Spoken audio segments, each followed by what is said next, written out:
है ना, संसार की वस्तुएं प्राप्त करने के लिए तो नाना प्रकार के प्रयास करते हैं कि आज ये वस्तु, ये व्यक्ति, वो स्थान प्राप्त हो जाएं, लेकिन परमात्मा की प्राप्ति का प्रयास नहीं करते हैं। तो ऐसे लोग क्या होते हैं, परमात्मा की प्राप्ति से वंचित रह जाते हैं। जो पुरुष विवेक युक्त तीक्ष्ण बुद्धि को चरम सीमा को पहुंचे हुए हैं, जिन्होंने इंद्रियों को अपने वश में नहीं कर रखा है, वे जगत की माया को हाथ पर रखे हुए बेल के समान प्रत्यक्ष अनुभव करते हैं। यानी कि जैसे बेल का फल होता है, सोच रहे हो कि मेरे हाथ पर बेल का फल रखा हुआ है, ऐसे वो संसार को अनुभव करते हैं। जो जीव विवेक पूर्ण विचार से युक्त हैं, वह इस जगत की अहंकार मूलक माया को तुच्छ जानकर उसी तरह त्याग देते हैं जैसे सांप केंचुल को। यानी कि जो संत हैं, भगवान के प्रेमी हैं, वह संसार को सांप की केंचुल के समान उतार देते हैं कि वो केंचुल बदल जाती है, संसार बदलता रहता है।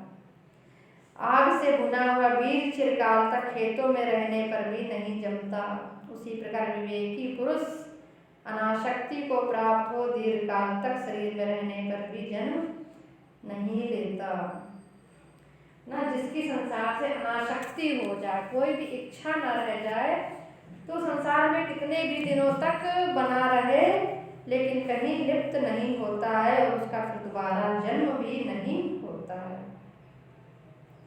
इसके बाद दाशुर मुनि का उपाख्यान सुनाकर वशिष्ठ जी ने कहा, श्री राम, यह जड़ जगत वास्तव में है ही नहीं, ऐसा निश्चय करके सब ओर से आसक्ति का त्याग कर देना चाहिए।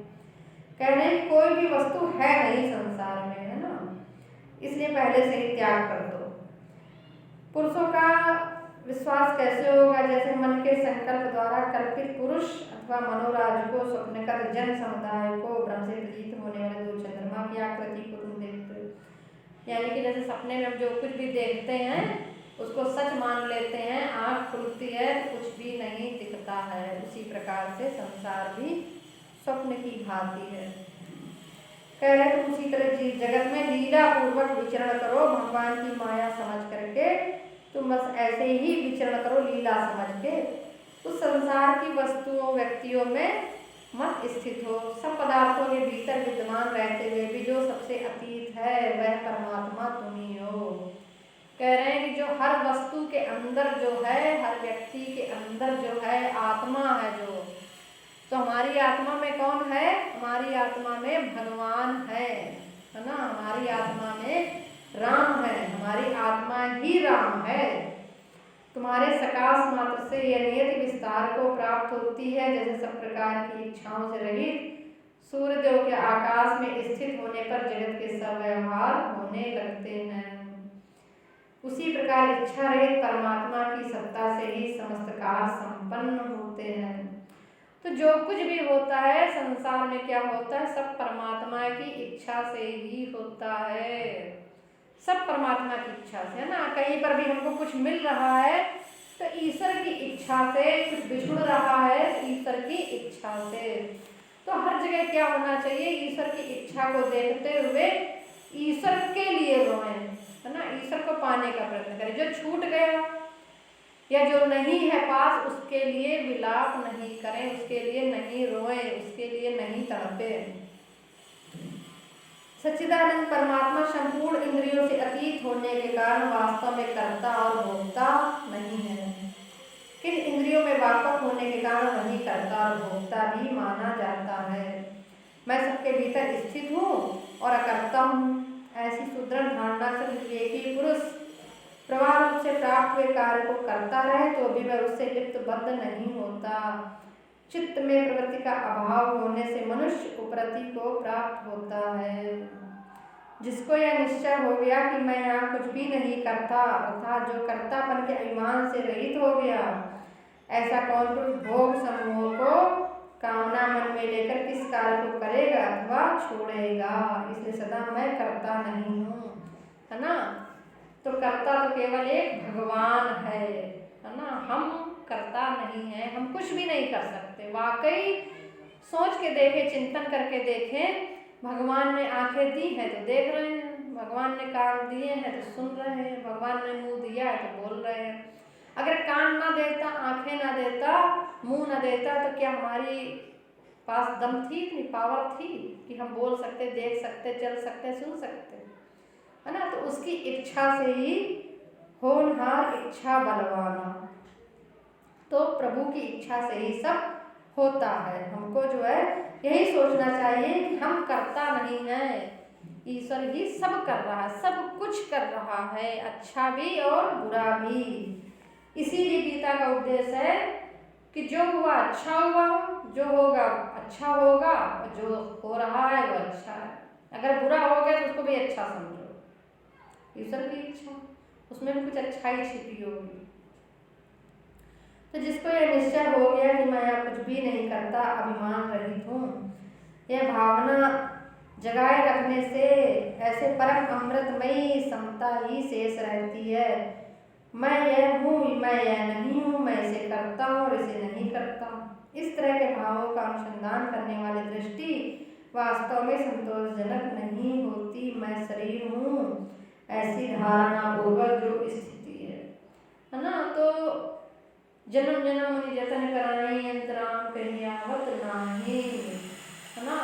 ऋषि मुनि जन्मों जन्मों तक तपस्या करते रहते हैं और अंत में भी गौराम न निकले। तो ईश्वर की इच्छा जब होगी तब हमारा भव पार हो जाएगा। ईश्वर ही हमारी वैसी बुद्धि मन बनाते हैं। भगवान शंकराचार्य जी कहते हैं कि जो जिस निमित्त पैदा हुआ है वो ही कार्य करता है, उसको वो ही कार्य करने होते हैं। तो सबको भगवान ने अपने अपने उद्देश्य की पूर्ति के लिए पैदा किया है ना। शूद्र है, भगवान ने शूद्र अगर किसी को बनाया है तो सफाई कार्य करने के लिए, वो सफाई कार्य करता है और सफाई का कार्य करके ही भगवान उससे प्रसन्न हो जाते हैं। अगर ब्राह्मण बनाया है तो वेद हवन पूजन पाठ दान देना दान लेना आदि कार्य करता है, भगवान उससे प्रसन्न होते हैं। वैश्य बनाया है तो उसका कार्य है व्यापार करना, व्यापार करके जो धन कमाएगा वो ब्राह्मणों को दान करेगा, उससे ब्राह्मणों की रोजी रोटी चलेगी और वो भजन कार्य कर सकते हैं। भाई भजन के लिए भी तो समय चाहिए, है ना। अब वो रोजी रोटी कमाने में लग जाएंगे तो कब हवन वेद विद्या पाठ भजन सत्संग कर पाएंगे। तो सबको अपने क्षत्रियों को इसलिए बना दिया कि तुम जो है रक्षा का कार्य करो, सबके रक्षा करो। भाई सबकी रक्षा भी आवश्यक है ना, कि हिंसक पशु और दूसरे देश के लोग जो है आक्रमण ना कर सके। तो इस प्रकार से सबके अपने अपने काम है। तो भगवान जिसको जिस निमित्त पैदा करते हैं, पता नहीं भगवान ने किसकी जिंदगी कैसी बनाई है। एक झोली में फूल भरे हैं, एक झोली में कांटे, किसके हिस्से में क्या आता है यह तो बांटने वाला जाने, है ना। एक झोली में फूल भरे हैं और एक झोली में कांटे। देखो आज के समय में क्या है, माँ शारदा थी, रामकृष्ण परमहंस जी की पत्नी थी। रामकृष्ण स्वामी रामकृष्ण परमहंस जी काली माता के बहुत बड़े भक्त थे, बहुत बड़े भक्त थे। बचपन से ही वो भक्ति अचानक करने लगे थे। उनका विवाह हो गया, उनकी उम्र 17 वर्ष थी और उनकी पत्नी की उम्र 5 वर्ष थी। उस उम्र में विवाह हुआ उनका। तो 5 वर्ष की अवस्था में तब विवाह कर दिया जाता था, लेकिन उसको भेजा नहीं जाता था, ससुराल नहीं भेजा जाता था, है ना। कुछ बहुत साल तक रखा जाता था, फिर विवाह लेकिन कर दिया जाता था। तो उनका भी विवाह हो गया। अब स्वामी रामकृष्ण परमहंस तो दक्षिण भारत में काली जी के मंदिर में माता काली की उपासना करते थे। वो उनके लिए रोया गाया करते थे कि माता तुम भोजन ग्रहण करो, माता तुम मुझे दर्शन दो। तो वो हर स्त्री में माँ को ही देखा करते थे। उनके पास भी ऐसे ही वो शाम को सत्संग भी किया करते थे, ऐसे बैठ के प्रवचन किया करते थे। तो आसपास के 10, 15, 20, 25 लोग आकर के इकट्ठे हो जाते थे, उनका कीर्तन भजन और प्रवचन उपदेश सुना करते थे, माँ की महिमा की वो बखान किया करते थे। तो एक उनकी पत्नी थी जिनका विवाह हुआ था 5 वर्ष की आयु में, लेकिन वो पति सुख और वैवाहिक सुख नहीं जानती थी कि पति क्या होता है। यहाँ तक कि कभी उन्होंने अपने पति से 2 शब्द बात भी नहीं कर पाई, क्योंकि हर वक्त उनको भक्त घेरे रहते थे। कुछ बस वो भक्तों की सेवा किया करती थी। पासी में गंगा जी थी, सुबह 4 बजे से उठ के स्नान ध्यान करके भोजन बनाना सबके लिए, भगवान को भोग लगाना, भक्तों को भी भोजन कराना, बस उनकी यही दिनचर्या थी, पति की सेवा।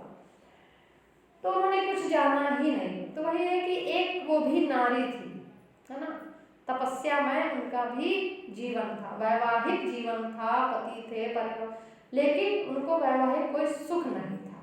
भक्ति उनको भी उस जीवन में करनी पड़ी और वो आज जो है माँ शारदा के नाम से विख्यात हो गई, प्रसिद्ध हो गई, देवी बन गई, है ना, कि उनकी भी जो है उनके साथ पूजा होने लगी। और स्वामी रामकृष्ण परमहंस जी माता काली को प्राप्त हुए। माता काली ने मूर्ति से निकल करके प्रकट हुई और स्वामी जी को दर्शन दिए। तो वही है कि एक झोली में फूल भरे हैं, एक झोली में कांटे, किसके हिस्से में क्या आता है ये बांटने वाला जाने, है ना। तो किसी के हिस्से में तप ही लिखा है, शुभ नाम की कोई चीज नहीं। तो कह रहे कि मैं शरीर हूँ ऐसा नहीं सोचना चाहिए, वही कालसूत्र नामक नरक का मार्ग है, वही महीवीच नरक का जाल है, वही अश्वत्थ वन की पंक्तियाँ है। देह का जो है अभिमान छोड़ देना चाहिए, यह सोचना चाहिए कि मेरी आत्मा क्या है, मेरी आत्मा परमात्मा स्वरूप है, भगवान का ही स्वरूप है, मेरी आत्मा में भगवान बसते हैं।